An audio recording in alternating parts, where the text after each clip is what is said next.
Quarterfinals of the NYU Snowpocalypse Shit Show Invitational. Congratulating Swarthmore and Chicago. Yeah. So, Op is electing to flex, yes? Was there on that? Okay. Excellent. All right. Then I call this House to order and invite the Right Honorable Prime Minister, Andrew Wax, to open the round on a resolution of his choosing. Here Thanks, everyone. Really happy to be here. It's been a great tournament so far, and I'm actually kind of enjoying the snow. So the majority of government-funded housing programs, both public housing and voucher programs, those individuals with histories of alcoholism have to demonstrate sustained sobriety as a prerequisite for government-funded housing programs. We say that the U.S. should not make sobriety of alcohol a prerequisite of government housing programs, with two caveats. First, those housing programs that might have unique reasons to exclude alcoholics, such as a housing program for recovered alcoholics, can still do so. And second, our case refers to medium and long-term housing and not homeless shelters. Are there any questions? Sure. Can you describe how subsidized housing works? Yes, so there's two systems right now. There's public housing projects, and then there's also voucher systems by the government. Most of the new housing is just voucher programs. So public housing is large, what? Yes. And public housing is large subsidized housing projects. Vouchers are given out to poor people who demonstrate a need for them, and they can spend those on private housing. That's within the voucher value. Okay. Is this just for alcohol or is this for all substances? Just alcohol. Okay. But like there aren't like rules about prereqs for other substances? There are rules for other substances. We don't take a stance on this. Okay. Yeah. Give us a second to say this all. Do y'all have any more questions? No, they're fine. Oh, We're just. I forgot about that. Okay, cool. Yeah, I'm gonna. Okay. That's good.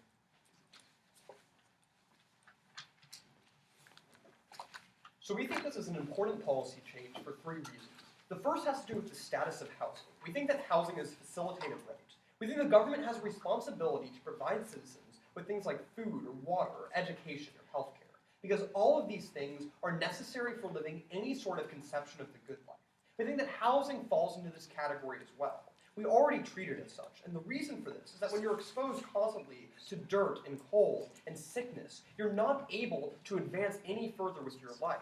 You're ill, you can't study on the streets or advance in life, you're subject to sexual exploitation, and can't get a job without an address or with the stigma of being homeless. We think that a preoccupation with trying to solve this housing question prevents other self-help mechanisms. So this is essentially the most important step in the hierarchy of needs. You can't advance to any further levels to improve your quality of life without having housing. Now, we don't think we can take away these sort of fundamental rights based on individuals' behavior. We think that people who are addicted to substances or hippies who don't want to have a job still get access to things like food stamps and soup kitchens because those are basic requirements for life. We think it's even worse to take away a facilitative right from alcoholics, because people are predisposed to alcoholism based on their genes or their upbringing, which is entirely outside of their control. But even if it were okay to punish people for alcohol consumption, it's unfair to expose their family members to the harms of the streets. We think that children are trapped in these families by no choice of their own, and these kids are already at a huge disadvantage since they have parents who are poor and alcoholic. And we don't need to make it worse by making them homeless for reasons that are no fault of their own. The second argument we want to make is that this is the best homeless policy for a couple of reasons. First, we think that it saves the state money. What happens right now when alcoholics are out on the street is that they end up trying to go to homeless shelters or rejected because they show up drunk or in symptoms of alcohol withdrawal, which means they get sent to hospitals and to detox centers that are extremely, extremely expensive. You can't throw them back on the street, and you can't take them into the homeless shelter. It's actually less expensive to just put people in a home rather than continuing to cycle them through detox treatments that aren't getting them on a track to long-term independence. We think that when we provide someone with a house, we don't just save money, but we also help people to sober up and in the long run transition out of state-funded housing and save the state money. Second, we decrease stigma against the homeless community. The homeless community is a lot more diverse than just drunks or alcoholics. There are people with mental or physical disabilities, those who are transitionally homeless, or a large number of students or teens who have been thrown out of their houses. But the problem is that the population at large has disproportionate exposure to individuals who are alcoholics, because they tend to constantly be out on the streets, and because they tend to be the most visible on the streets. We think that this leads to a misperception of the homeless population that leads to people being less likely to want to help the homeless and improve homeless services. By giving homes to alcoholics, we decrease their presence on the street and help to reform attitudes towards homeless people that can help improve our homeless policy in the long run. Then third, we think that we facilitate productive private nonprofit cooperation. There's a lot of nonprofit organizations that would like to provide rehabilitative treatment to individuals struggling with alcoholism. The problem is that for that treatment to be effective, these individuals have to be in a home. They can't be on the street, which means the burden is on nonprofits then to provide extremely expensive in-house rehabilitation or inpatient rehabilitation. What the government does through this policy is take on the cost of putting people into a home so they then get cooperation from the private sector in order to help substantially fund important rehabilitation programs. Final argument we want to make is that we decrease alcohol consumption in the long run. First, we get more people to go to rehab. Right now, there's a perverse incentive that causes people to avoid going to rehabilitation or detox programs. People are afraid of going to these programs, or their family and friends don't want to take them because they fear that they're going to get blacklisted, that there's going to be removal of important government services and benefits, especially the ability to get housing. Second, we get additional services to new populations by removing the feeling of inevitability. We think there's a portion of the homeless population that accepts a cycle of alcohol and chronic homelessness as unavoidable. But once you break down the housing barrier, people desire sobriety because they think it's something actually achievable. So long as you're on the streets, moving forward with your life and overcoming your addiction seems impossible. We break through that psychological barrier by getting people housing, which makes them more likely to go to treatment in the first place. But second, we make rehab more successful for a number of reasons. First, we think the big problem right now, manifested in program or policies like the current one, is that treating alcoholism as a choice oversimplifies the problem. Prerequisite programs like banning people from public housing send the message that people are choosing to be alcoholics and can just quit based on this incentive. But they can't just go cold turkey. They might die if their withdrawal symptoms aren't treated. And it becomes a part of your being. Treating alcoholism as a choice, like status quo policies do, leads to the improper delivery of services and creates misdirected incentive structures that undermine the efficacy of treatment. Second, we reduce the trigger factors that drive people to continue drinking. We think that when you're out on the streets and you're cold and you feel stigmatized and sexually exploited and lack privacy, that alcohol is often the way that people try to cope with this situation. It causes people to relapse, to have difficulty stopping drinking. We think that when we get people into housing, we remove these trigger factors that make relapse more likely. Third, we think that addiction treatment requires stability on an emotional and psychological level. Without a home, you have psychological instability of trying to figure out how the hell you're going to live on the street. And when you're preoccupied with the housing question, you can't devote the emotional energy to quitting that success actually requires. Fourth, we think that counseling works better at home for practical reasons. We think the recovery programs are more able to become integrated into your life when you have a normal schedule, you're not constantly roaming around the streets, when you're able to actually make appointments, when people can follow up with you because you have an address, you have a phone number, they know where you are. Then finally, we think it's important to expose alcoholics to people who aren't also struggling with alcoholism and homelessness. By getting people into homes, we expose them to contacts and role models who aren't also just struggling with alcoholism, to show that there is a role model, a positive, different sort of path that they might take in their life. Then finally, we reduce recidivism rates in the long run. We think the reason for this is that sobriety only lasts when it's pursued intrinsically.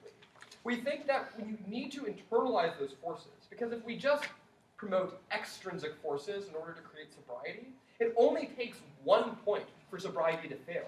Once you start drinking again, that's very likely to have a total relapse. We think the fact that a single point of failure can doom sobriety means that someone needs to truly and deeply internalize the process of achieving sobriety, which means that we don't think these sort of carrot and stick measures by the government are at all effective. When you're pushing, you're not internalizing it. You're not taking upon yourself this sort of burden. We think that means the carrot of government housing has little to no effect on sobriety rates. Rather, we need to be giving people the tools in order to pursue this on their own. Housing is integral to that. We get more people to rehab, make it more successful, and help internalize the process. That's proposed. Then the speaker first case, and now call the Honorable Leader of the Opposition, John Hatterline, to open the case for side off. Hear, hear. Sure, here.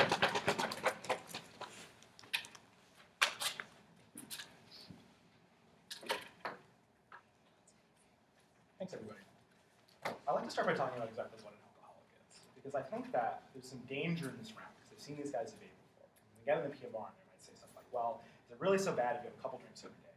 Is that so bad? Is it really so bad that like maybe you're just indulging in the substance? We all drink alcohol, it's particularly bad.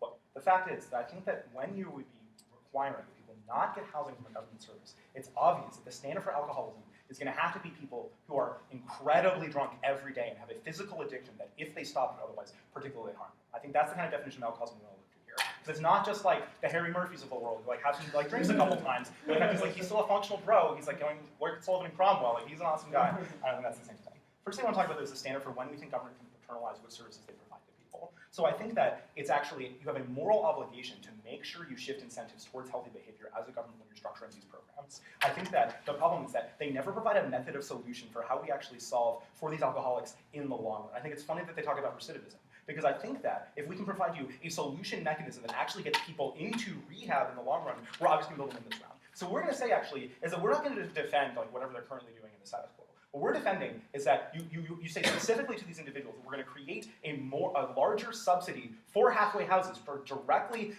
committed to rehabilitation and reintegration of these people, and people can definitely live there to solve their addiction and get that housing there. And then from then, once they've cleared that, they can move out. But additionally, I think we do need to notice that the reason why we have to do this is there's a variety of people who need housing, right? And so we need to then make sure that our method of application for solving the problem is specifically tailored to the issues that these individuals have. Because I think that the important way to think about this round is the fact that alcoholics are not just simply like actually functional individuals, right? That's not the kind of people we're talking about. These are people who are very likely to be drunk drivers, to harm other people on the road, to not take care of their children, to actually be potentially incredibly harmful people in society. And I think that if they try to make some sad story on their side of the house, like, but then where will the children go? Like, guys, you don't want kids living with an abusive alcoholic in their home. That's why we need to kind of intervention on their side of the house. You're just ignoring the fact that we're just going to keep subsidizing lifestyles that lead to a lot of more externalities on other parts of society. That's the rights evaluation we're going to go for in this round.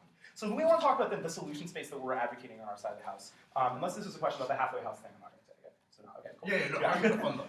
Yeah. Where's funding coming for your halfway houses? What? Where are you going to fund these halfway houses from? I don't know, we'll cut the military budget. Yeah, so how is that mutually exclusive? Why can't we fund halfway houses and give them access to vouchers? Because that's subsidized housing. Yeah, so why can't you give them vouchers, which is subsidized housing, and cut the military budget and make more halfway houses? I don't understand the question. Wait, is this a counter case? We're saying that this is like a legitimate option that's in ground on our side. So Okay, without so you're not countercasing, you can just take money from Okay, the that's budget. fine. So you're not advocating the counter case. You're just saying this could be a thing that happens. No, we're advocating this avenue. Fine, you can call Okay, it so it's a counter case. Yeah, go for it. Okay. Can we continue? Let's continue. Awesome. So the third thing we want to talk about then is, so firstly, like, why is this not? I mean, why is this not mutually exclusive? So look, what we're saying on our side of the house then is that if you are an alcoholic, unless you, I don't know, are on a road to recovery, you can't access the housing, which is definitely mutually exclusive from all of the analysis. All right. So the next thing I want to talk about is actually, I think, a really interesting one. It's a kind of, it's a John analysis. We're going to make it because we're still going to have fun. I think that there's actually a real problem where you take their advocacy, but you don't universalize it to all the other drug programs where we might have this in the status quo. Because the problem is then we're socializing America to say, well, addiction to alcohol is not that bad. We all love Bud Light. We all love drinking alcohol, but all those other drugs are really terrible. I think this is ridiculous, right? The wrong message, we don't want to send the message to society that alcoholism is like some kind of social myth, that it's not actually something that completely destroys people's hearts and minds. So at the end of the day, they need to directly interact with this argument, or otherwise, they're just creating a strange philosophical exception for something which is already totally under addressed in our society right now, which is one of the reasons why so many people do become alcoholics in the long run. We're actually going to go case side now. I think that's all we really need to do to win the round. We've already taken all the ground, but luckily, I know they have a dense PMC. I want to actually make sure I respond to all of it. So the first thing they tell you is that housing is a facilitative right. Turn this analysis immediately. If this is true, it's also, if it's such a necessary right, they talk about all the reasons why people care so damn much about housing, that means then that it can be the stick which shifts people's incentives, which means we naturally then can use this analysis to prove that we get solvency on the rest of the house, actually getting these people to change their behavior. Additionally, they tell you there's a hierarchy of needs. However, yeah, sure, I'll take it. Would you be okay with excluding obese individuals from Medicaid? Probably not. No, I don't know. Maybe you could explain your POIs, like actually ask like engaging questions. Like, you guys explain that in the MG, then we can like Alice will talk about it and have the right response. And also we probably like come up with some clever structure that like structures incentives, which would be consistent with our side, not your side. All right. The second thing they talk about though is the hierarchy of needs. So I actually think this is really interesting because I think that we're gonna place a philosophical response here, which is that I think that if we're really deeply concerned about alcoholics finding the means, right, to be able to change their life, right? And if the hierarchy of needs is that housing is the top one, then that means that that's probably way more important to them than might need to get really drunk, right? Like, I think that the real issue is, like, it's really funny. I'm going to do this homeless response here, actually, because I think this, like, really, like, goes poorly for this slide. Like, I'm pretty sure that most people who are on the streets who are homeless aren't doing it because they're alcoholics. They have a lot of other problems, and they also could go and seek out other drugs. The issue is that I think what we're talking about on our side of the house is the alcoholics who do have terrible lives purely because of their alcoholism, and those are the people who then we need to provide some kind of substantive change in the system. Whereas on their side, no, they're always going to be defending those people still having subsidized housing, which means then between that subsidized housing and probably like welfare checks, you can just keep living a happy life with your bottle of booze, not doing anything. I think that's particularly terrible. If they don't provide a means of solution for the fact that a lot of these people are already out there, just completely comfortable, just boozing away their lives, I don't think they can possibly live around. The next thing they talk about, though, is the homeless policy. So they say that shelters won't take these people in either. But remember, though, we've provided a mechanism for them to solve their solution. And I'm sorry, but if you desperately want to be an alcoholic, you're going to have to come to the conclusion, you're going to have to come to the fact that you have to weigh two options. You can be a homeless alcoholic, or you can do something about it. And I think that at the end of the day, why does the government have an obligation to pay for your destructive choices, your choices that can hurt the rest of society? I think they need to warrant this for you on their side of the house. At the end of the day, like, I don't buy the argument that there's no way to ever solve for addiction. People will constantly recidivate. That's why we have rehabilitation programs. Those rehabilitation programs can intensely be successful. And I think if you have people who continually end up being problems in this way, at the end of the day, they're no longer the government's responsibility. They are something that I think they have, it's their own choice then to be homeless. At the end of the day, I deeply believe that people have given the tools by the government to rehabilitate. Anybody can do it if you try hard enough. And I don't think we should just constantly be subsidizing these people's terrible behavior in all these ways. They made some argument about like private and like non-profit corporations I didn't really understand, so they sent an MG also respond to it. The next thing they talk about though is the housing barrier. So I think that they need to demonstrate to you, first of all, that rehabilitation programs like will always necessarily not work. I just think that's like objectively false. I think anybody can eventually go through rehab. And if we are talking about the kind of alcoholics who are blackout drunk all the time, you know what? Those people do drive cars, they do terrible things, they hurt people all the time. You can't just have a bunch of blackout drunks in society who don't have other means then of changing their behavior. Because the problem is that when you subsidize this, you never give them any other reason to change because you're creating a social structure for these individuals that's completely static. So they talk about trigger factors, and they say like, well, people going on the street is going to be a trigger factor. You know it's not a trigger factor though? Making them go to rehab is what our policy is.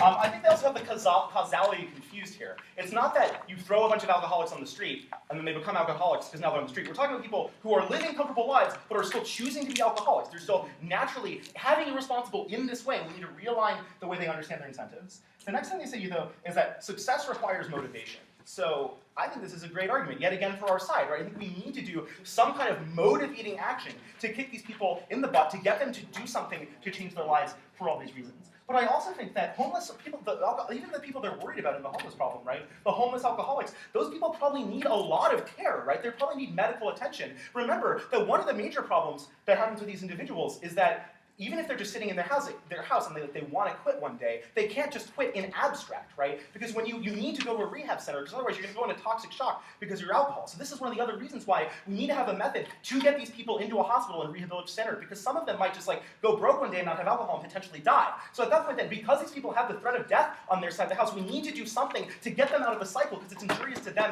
as well as injurious to others. The final thing they talk about is recidivism. So I think that at the end of the day, whether or not alcoholics will necessarily relapse is going to be an ambiguous area in this round. But the only question, though, is who potentially gives them the tools to not be this deeply self-destructive if we do understand the kind of alcoholism that's what actually paternalized about to be so incredibly terrible. It's obvious that's our side. We're incredibly proud of those. Take this be your first counter case, and now call the Honourable Member Side Government to deliver the third constructive speech of the round, presenting the case against the counter case. Here.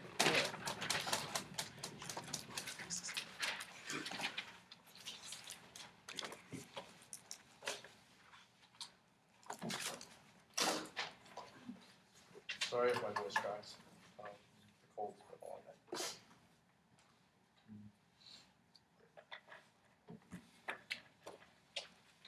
So thanks everyone. I'm going to talk about the counter case. I'll talk about the observation, about the standard for alcoholism and the responsibility for incentives. A couple extraneous arguments, then we'll go on the case. So first about the counter case. First, it's not mutually exclusive, right? It's possible to fund halfway houses and give individuals access to vouchers. There's no reason why we shouldn't provide more of both resources to them. We're going to demonstrate that there are 3 important populations that the counter case doesn't capture. We're sufficient to win on those grounds. It's responsibility of opposition to show that the counter case is actually mutually exclusive. It becomes incredibly hard for government teams to win rounds and they can't anticipate the way in which opposition is going, and it leads to oftentimes bad debates.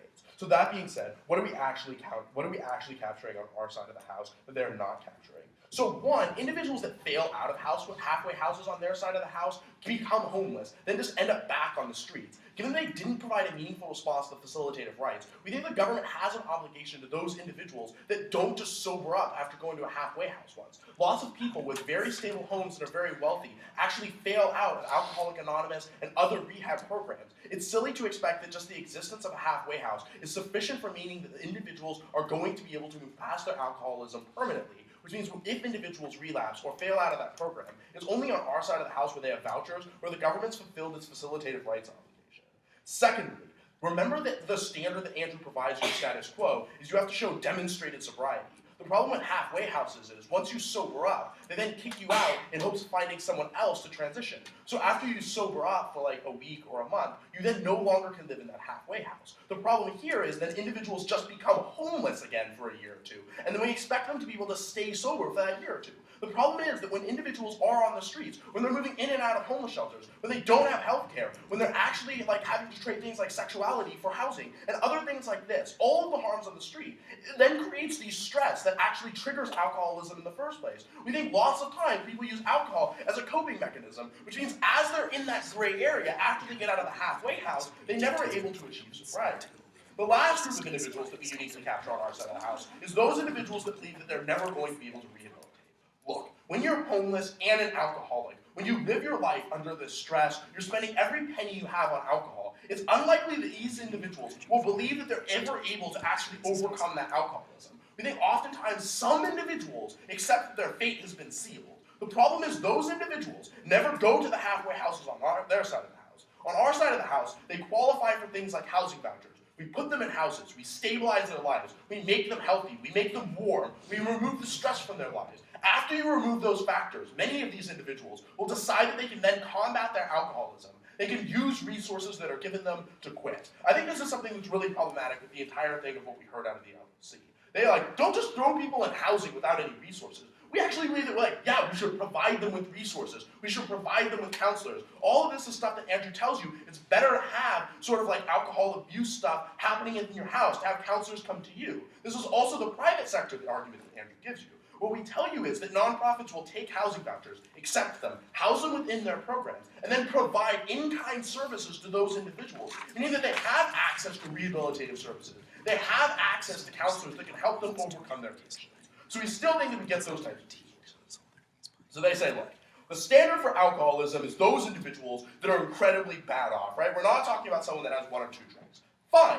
We also think there are lots of functioning alcoholics, lots of CEOs that do drink heavily at night and are then productive. So we think that it's like not just that you're an alcoholic, that necessarily means that you're not functional. But also, we're okay with having standards like you have to be looking for a job, or you have to get a job in 6 months after you started being on the voucher program. So it's bad to use alcohol as a proxy for whether or not you're looking for a job. Just use whether or not people are looking for a job, or whether or not they're getting a job. Don't use this proxy that's going to be imperfect. Okay, but David, if we are defining alcoholism as like a certain standard of abusive behavior and level of alcohol abuse, how is that a proxy and not just like a legitimate evaluation of these people's health? So there are alcoholics that drink 10 drinks a night, but hold a job. They are alcoholics under any definition of alcoholism, but they're still functioning individuals. Do not use alcohol as a proxy for functioning individuals. Then they say, it's the responsibility for constructing government incentives for behaviors. 4 responses.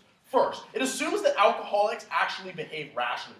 We don't think that alcoholics treat the sort of incentive structures that you and I do, what they do is they suddenly get a craving for that alcohol, and there goes all rationality. They have to go to the bottle, which means even when they're in these halfway houses, there are often times where they're going to go back and recidivize and go back out on the streets and end up in detox programs that are going to cost the state a lot of money. But secondly, these carrots had failed. There are halfway houses, there are resources, which means that any individual that is homeless and alcoholic has empirically not had the incentive of like getting that voucher, right? If it's like the carrot of the voucher, like, oh, I'll sober up so I get that voucher. Every single homeless individual that isn't alcoholic has empirically, that carrot has failed that individual.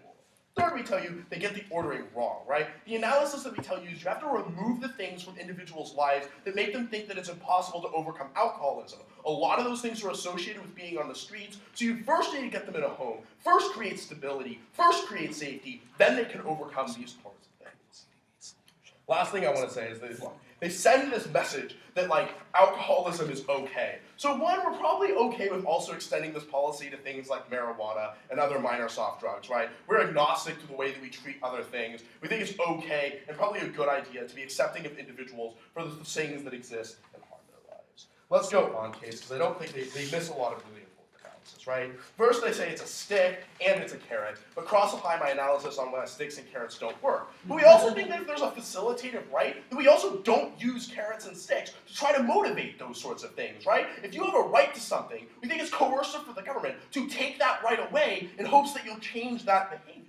Then they say, oh, look, they're just going to keep on, like, they're just going to keep being lazy and sit in these houses, right? Like, all these alcoholics in their houses not doing anything. Well, like, if you want to require that they look for jobs, require that they show up for Job Corps meetings, or require that they hold a job within a year, we're okay with those things. We're just not okay with the proxy. They drop a damning argument. They're going to put people in halfway houses. What about families? What about those kids? Are they going to throw those kids in halfway houses with all of the other alcoholics that are trying to recover? Are they going to tell those kids that they can't go there? So now these kids are going to be homeless or thrown into foster care programs that are incredibly ineffective in hopes that their parents will be able to rejoin them? They need to demonstrate to you why the most vulnerable population in the entire round doesn't get completely screwed on their side of the house. On our side, they get into housing voucher programs, they get stability in their lives, they have somewhere to study. These kids are the most vulnerable because they come at the intersection of poverty and alcoholic parents that oftentimes can't provide for them. We're the only ones that make any meaningful progress. They actually make it worse for these kids. Major problem.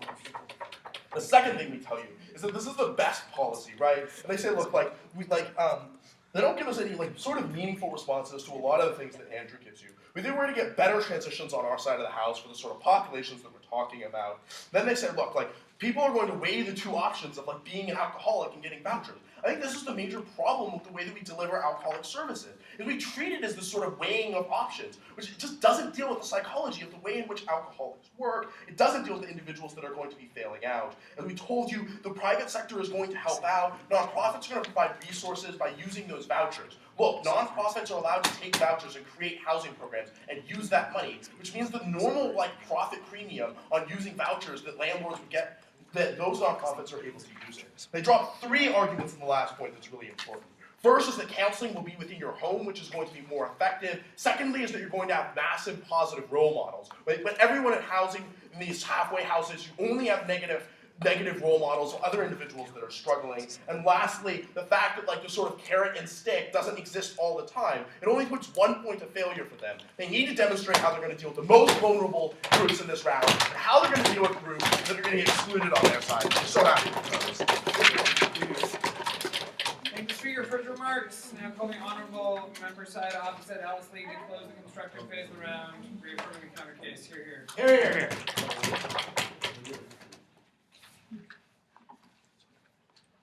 Well, thanks everyone. So why is the case mutually exclusive? Well, on their side of the house, they're okay with having alcoholics in medium to long-term public housing. On our side of the house, we're not okay with that. It's pretty clearly mutually exclusive, right? Okay, so I have some things I want to talk about at the top. Because I want to talk about what it means to be an alcoholic, right? We tell you that to be an alcoholic is actually a medical condition such that you're so dependent on this one substance that you need to consume it on a daily basis that you could potentially die if you don't consume it, right? We tell you that people who are alcoholics have so many drinks that they routinely black out. And so the problem here is that it's not about functionality, right? It's not about whether you're able to hold a high-paying job during the day. If you're an alcoholic, that means you're dependent on alcohol. that means you go into periods where you're so drunk that you might be violent, where you're so drunk that if you're driving on the street, you're going to hit someone and they're probably going to die, right? I think it's ridiculous for them to say, well, some people are alcoholics, but that's like kind of okay, because it's a legitimate health problem, right? So what is the solution here for this legitimate health problem?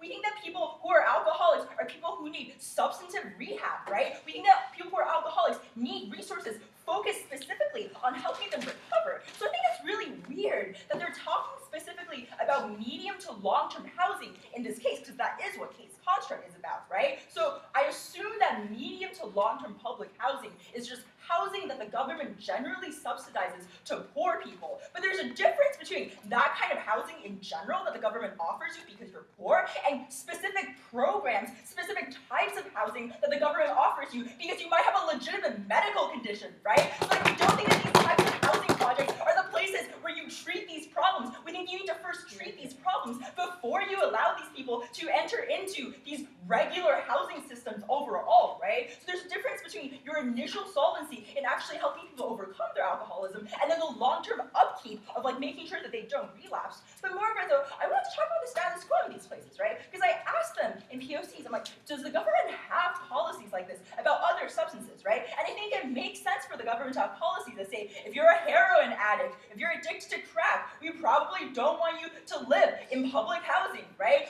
We should probably get you help for your addiction before we allow you to live in these places, before we subsidize your harmful lifestyles and behavior, right? So if it's true that the government already has policies that say, if you're a crackhead or if you're a heroin addict, you can't live in these housing projects, which I think they did suggest that was the case when I asked them the point of clarification. If that's true, then you have environments in these housing projects where everyone is currently sober, where you don't have alcoholics, where you don't have crackheads, where you don't have heroin addicts, and then if you change this one policy, now alcoholics are able to live in these previously safe environments. We think that that's incredibly damaging, right? Because there are negative externalities to substance addiction, right? People who are alcoholics could harm people when they're so blackout drunk that they can't actually control their actions. We think that's incredibly unfair to the people who live in these currently safe environments to then substantively change the paradigm of who's actually living in these places. I think that's absurd. So let's go. So let's go off. Sure. Do you think that alcoholics are more of a safety threat if they're roaming around on the streets or just in their house isolated from everyone else? So we're not saying let them all be homeless and don't help them all. We're saying have rehab programs for you, right? That's like our entire counter case, guys.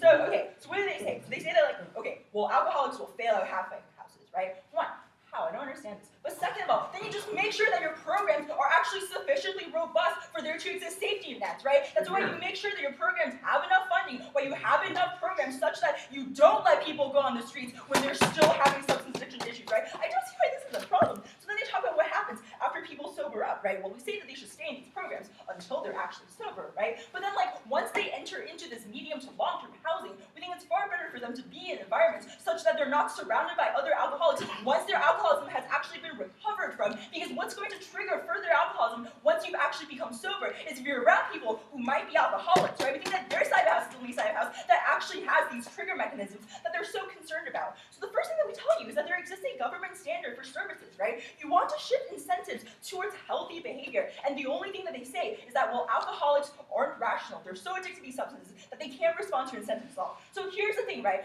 When they're this irrational, when they're addicted, you put them in rehab programs, and then once they've actually recovered, you allow them to enter into your medium to long-term public housing programs where you have an incentive structure for them to not relapse. And once they are sober, then we think that they are capable of responding to this incentive structure. And you want to create an environment such that it makes sense, such that it's rational for them to not relapse, because if they're sober and they know that if they become an alcoholic again, if they start drinking too much again, they're going to be kicked out of their government subsidized housing, but they're not going to start drinking again, right? We tell you more, but there are a variety of people who need housing. The alcoholics in the status quo do have the potential and do on a daily basis harm other individuals when they can't control their actions. So we need to weigh the rights of these individuals, the rights of other people who may have a right to live in these communities and be safe from people with substance addiction issues against the rights of these alcoholics, right? But we're also not saying that they should be homeless. We're saying you should take care of them, but this isn't the proper avenue. This isn't the proper means to take care of them. The second thing that we tell you, though, is that they just have a really weird standard on their other side of the house, right? Because we don't think it makes sense to have this policy to other drugs, but not this. We think it's really pernicious if you say that, like, well, you should be excluded from these sort of projects if you're, addicted to cocaine, but it's okay if you're an alcoholic, you can still be here, right? And like they say, well, we would be okay with people who like smoke weed sometimes living in these projects, right? But like we think smoking weed is really different from alcoholism, right? Recognize it's not about the presence of alcohol in these projects. It's about whether or not you're an individual who requires alcohol to function on a daily basis, who drinks so much that sometimes you lose control completely, that you black out on a daily and regular basis, and may be able to substantively harm other individuals. Let's go case side. The first thing that they say is that housing is a facilitated right. People need housing. You shouldn't let people be homeless. Okay, we're fine with that, right? Like, we're okay with the government doing more to help alcoholics and people with substance addiction issues actually recover, right? We tell you, though, that on our side of the house, we create an incentive structure that people can respond to once they've actually recovered, once they're able to live in, like, normal housing as opposed to specialized housing meant to actually help them remedy their problems, right? We don't want the government to subsidize harmful action, harmful lifestyles over the long run, because we think that you ought to protect other individuals' safety, because we think that the money that you're spending allowing alcoholics to live in these environments without any sort of incentive for them to change their behavior, or without any sort of incentive structure to ensure that they remain sober, that's money that you could be spending on other services. That's money that you might be able to be spending on, like, actually having better rehab programs, right? Second thing they talk about, that this is a better policy for the homeless, right? So they say, okay, well, what about the kids, right? So we think that we don't want kids to be living with parents who are alcoholics, right? We think it's just empirically true that a lot of parents who are alcoholics are like really violent towards their kids. They might love their kids when they're sober, but like when they get drunk, every single night, then they might be beating their kids, and we think that's probably better for the kids to be in a safer environment than to actually be under the subjugation of like a really violent and really addictive parent, right? But we think that moreover, though, you do want to probably flag parents who are alcoholics, right? Maybe some alcoholics are functional, maybe they fly under the radar, but they're still harming their children within the privacy of their home. And we think it's perfectly fine to say, on our side of the house, we're flagging more alcoholics and like treating them accordingly, right? We just don't think the government has any sort of obligation to facilitate harmful lifestyles. We think it's perfectly fine to say that we're not going to let alcoholics just be like homeless on the street and like completely miserable, but we also don't want them living within like these particular environments that are just state them homeless shelters, right? Then they talk about private-public cooperation. So they say that nonprofits are already providing services. Okay, so we can have them on both sides of the house. But I also think the nonprofits probably aren't providing enough services. We generally do want society to do more to treat people who have substance addiction issues that actually impose harms on society, right? So the last thing they talk about is rehab, right? So they basically say that, well, it's better for people to be seeking help, and it's better for people to be getting rehab when they're living in some sort of like stable environment. But we think that you need to first solve the problem of alcoholism. That alcoholism isn't something that you can like pop in like every single, maybe once a week, and be like, yo, I'm gonna help you. We think we have better solvency on our side. We're very proud to approach.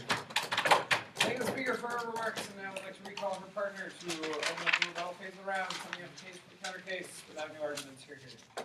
Thank you very much for that. I think this has actually been a really interesting round, guys. I think this case actually is really quite good. So I'd like to begin with the rights analysis, because I think this is a major drop my mock, which is surprising. He's a very good Florida fader. I think that we tell you from the beginning in the LOC that we're weighing rights in this round.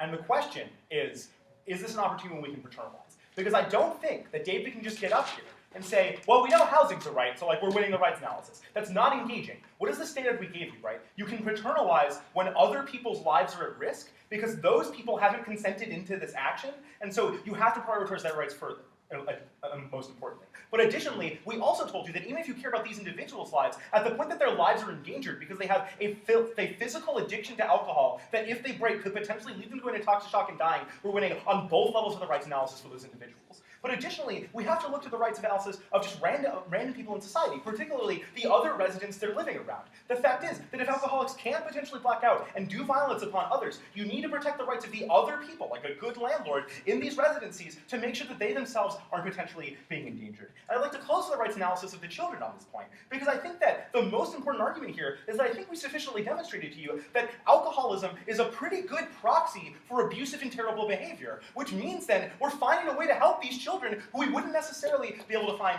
any other way. All right, let's move to incentives though. So are we able to potentially solve? So I do think that the turn we give you on the rhetoric on their side is particularly important, right? If housing's such a big deal, maybe this is the opportunity then to show these people that they've hit rock bottom and give them a reason to change. We challenge them to ever actually provide you substantive analysis as to why you believe that rehabilitation is just a completely lost cause. You believe that something that just can never help individuals. And I don't think they did that sufficiently. Rather, we've posited on our side of the house two things about rehabilitation. The first is that there's probably just not enough successful rehabilitation being provided right now, which would obviously be why we're creating a subsidy to create more demand for that, which would mean that all of their arguments about how in the status quo no one seeks rehab are clearly solved by our case. Additionally, though, I think we would tell you that recovery is a big, important process, right? Recovery takes a long time. It requires a lot of professional help. It needs both medical and emotional expertise. We're saying, look, if it's so damn hard for us to think of the people we know who are alcoholics to quit, it's probably because most of them have gone to rehab. I don't think any of us really know that many people who are constantly going in and out of rehab. And I still think at the end of the day, it's probably better that they're in rehab than doing other things, right? I think what we're telling on our side of the house is that you need people to enter in a sustained amount of recovery. And that's exactly what these halfway houses are as a social mechanism. Because they put you in an environment where we basically say, in order for you to continue getting housing in the future, you have to be in an environment that's completely predicated on the idea of getting you sober. And the only way they try to get out of this is a really terrible response, where they're like, but John, like when they sober up, you're still just gonna kick them out, right? No. Like Alice handles this perfectly, right? You don't just like get sober for a week and then the halfway house is like, yeah, bye. Like you probably have to demonstrate sustained sobriety or else we're not gonna let you go, because we know you could just relapse and go hurt more people. So what we're doing is we're providing the bridge to the medium and long-term housing, which is exactly why our case is mutually exclusive. They try to go for theory in the PMR. All right, but I also think we want to talk about the homeless incentives under this analysis, because I don't think the causality is you're an alcoholic and then you become a homeless, and then you become like a super alcoholic, right? We're already selecting for the worst alcoholics in the society, so don't let them just try to win off of that homeless stuff. The final thing I want to talk about under incentives, though, is the trigger mechanism. Because I do actually think that if you're in unemployed alcoholic housing where you beat your kids and you're drunk all the time and no one's giving you a reason to change, that's the harmful environment. That's the environment we need to get people out of. I place that burden on them in LOC. They need to provide you a solution mechanism. They don't. They just talk descriptively about homeless people. What are we actually doing? Who's providing a mechanism? Who's actually giving you comparative benefits? They're just going to do ridiculous things. They're just to rant about children. They're going to try to rest their case on PNC analysis and rights analysis that's not comparative in the debate we've given you in this LOC. I just like to close on the social harm part. I have 30 seconds left. They didn't engage with it, so it's not where the major debate is. But I think this drop is just egregious for them, right? They try to say, well, we're all down with weed. Haha, stoners after. No. We're saying that there's a problem that major drug users, people who do things like heroin and PCP, people who throw themselves in fits of delirium with absurd incentives are a danger onto society. And you know what? Those people also sound like alcoholics. So how do they justify the arbitrary distinction on their side of the house? They never do. Malcolm just bites this argument. I think all of the potential impacts here of saying to society alcoholism is not a big deal. It's okay. Just be a drunk all day. Don't have a job. Beat your kids. That's totally acceptable. But screw you, heroin addicts is completely ridiculous. It reinforces all the very reasons why alcoholism happens in the first place. So if you're really worried about change, those benefits are the ones that we're going to win on. We're incredibly proud of those. Thank you for your summation, and finally recall the Prime Minister to close the round with a rebuttal speech summing up the case against the counter case without new arguments here.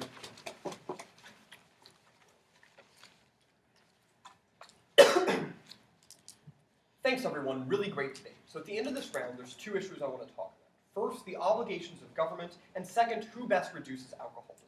So let's first look at the role of government in this case. Remember that opposition accepts the idea that housing is a facilitative right, a basic necessity to which all citizens ought to be guaranteed. Their response to this is to say that it's acceptable for the government to paternalize, to try to restrict some rights in order to get people to change their behavior. The problem is that never engage with our argument about facilitative rights. Even if paternalism is justified, the whole idea of a facilitative right is that those are the ones that are off limits, that can never be abridged, that we don't take away from people based on their behavior, because any attempt for those people to better their lives, to pursue anything else, requires them to have access to these things. Justifying paternalism doesn't justify why you can be paternalistic in this manner. Our analysis about facilitative rights, which goes conceded to, proves to you that you ought to be restricting other rights that aren't as integral as the right to housing. That's unresponded to. So what we tell you then is that they're depriving people of these sort of fundamental rights. Individuals who fail out of rehab, those individuals who don't end up going to rehab, don't have access to the fundamental right of housing whatsoever. The arguments they make in response to this are about the danger of alcoholics, the inconsistency in our policy, and about kids. So let's look at all of them. They say that alcoholics are a danger within homes. So what David asks in a POI that's not dealt with well at all is that people are probably a lot more dangerous out on the streets. Their response to that is to say, but we put them in rehab, except for the ones who fail out of rehab. They seem to exist in a magical world where everyone who goes to rehab gets sober. We tell you that's not the case. People fail out of rehab. People feel like they can't be successful in rehab, so they don't go. Those individuals in their world are out on the streets. If drunks are dangerous to society and have negative externalities, those are better solved for in a world where we're able to put those people into private areas where they're not on the streets, they don't feel compelled to steal, they're not exposed to the whole population. We think we reduce those harms. And then they talk about the kids, right? So they're never really telling you how they better take care of the kids on their side of the house. Presumably they're throwing the kids into foster care, and who knows what happens to them at that point. I'm not sure that's going to be a particularly productive experience for the kids. What we tell you is that we should take the kids away, or we can change our policy if they're actually abusing their kids. What they tell you is that alcoholism is an indicator of potential abuse. Again, use it to monitor them, to follow up, and to have Child Protective Services watch. Don't just assume that someone's abusing their kids and potentially fuck over those kids' lives by taking them away from their parent who just has an addiction. This is new. What's new? Taken under Right, just consideration. the last. Taken under consideration on behalf of the panel. Each panelist will individually decide. Okay, yeah, it was in it. All right, then finally let's talk about the inconsistency argument, because this is weird. They're like, guys, because the government does some shitty thing, a lot of shitty things, we shouldn't try to fix any of the individual shitty things, right? We tell you we're probably okay with changing the policies that we currently have on other drugs. Like, maybe PCP is qualitatively different from other drugs. But like, in general, we think we'd be okay with changing these policies, and our arguments about alcoholism probably demonstrate that it's true of those policies as well. So at that point, the debate is pretty clear. Regardless of who reduces alcoholism better, we think that there's a facilitative right to have a roof over your head. Even if paternalism is a good idea, the whole idea of a facilitative right that's conceded to is that those are the rights that are beyond abrogation. We can't take those away. But now let's look at who better reduces alcoholism. So their mechanism for reducing alcoholism is that if we provide the carrot of housing, people will check themselves into rehab. That ignores all of our analysis. Look, empirically, people aren't in rehab right now. This is the status quo incentive structure. Just making more rehab houses doesn't fix this. What we tell you is that because this is a medical addiction, because it's a medical condition that's extremely hard to overcome, people, A, are irrationally devoted to being able to get access to alcohol, which means that carrots don't push them. Because it's an addiction, because it's so dominant in their lives, they don't feel like they're ever able to overcome the problem, so they never see the reason to go to rehab. The carrots the government opposition proposes don't work. People don't go to rehab because they don't view themselves as ever being able to overcome this problem. What we do is change that. We make it possible for people to see their lives getting back on track when they have a roof over their head. That removes the psychological barrier to pursuing rehab. But moreover, we tell you that we provide services to these individuals. We're still able to get them rehabilitative treatment, to get them counseling. We actively try to do that, and moreover, we incentivize increased investment and cooperation between the private sector and the government to provide these sort of services. We don't assume that alcoholism is a choice that can be easily overcome. We help people remove the psychological barriers to treatment while actively providing them services. That's how we better solve for alcoholism in the long run, save the government money, and help people's lives and transition out of public, subsidized housing in the long run. But moreover, what we tell you is that even if they respond to the carrot of government housing, carrots aren't effective in the long run. It's externalizing the pressure to become sober. But the problem that's never responded to is that it only takes 1 point of failure to lapse back into alcoholism. So if the only reason you sober up is because of the external carrot of government housing, if you're not internalizing that process and seeking it of your own volition, you're unlikely to have long-term sobriety, which means we throw a bunch of money at this problem and then people go back to drinking again. Only in our world do we actually understand the incentive processes underlying alcoholism and ensure long-term, intrinsically motivated sobriety. Very proud to propose. Here. Next speaker, close the round. Invite both sides across the floor, and then invite the entire gallery and participants to depart so the judges may individually adjudicate. Thank you.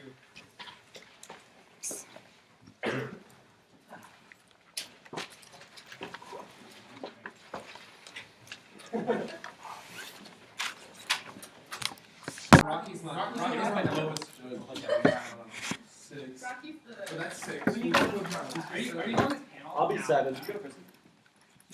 What are they? Yeah. No, thank you. Alright, fine. Nice to Six. meet you. No, no, no. Six. No, no, I don't have no, much no, more. no, no, no. Actually, it's resolved the problem by just I'm sure there is. What is exactly the Let's see if one tries. If not, What? Oh, wait. So can I switch out? How about this? When I'm not giving a speech, I will sit back there. Right. Harry, do you remember how impeccable my flows are? what? Still. Do I remember how impeccable your flows are? Mm-hmm. Not really. When I phone charger back in box? Huh? Yeah. Of course. Anything for you. Oh no, it's still recording. Oh no. Oh, no.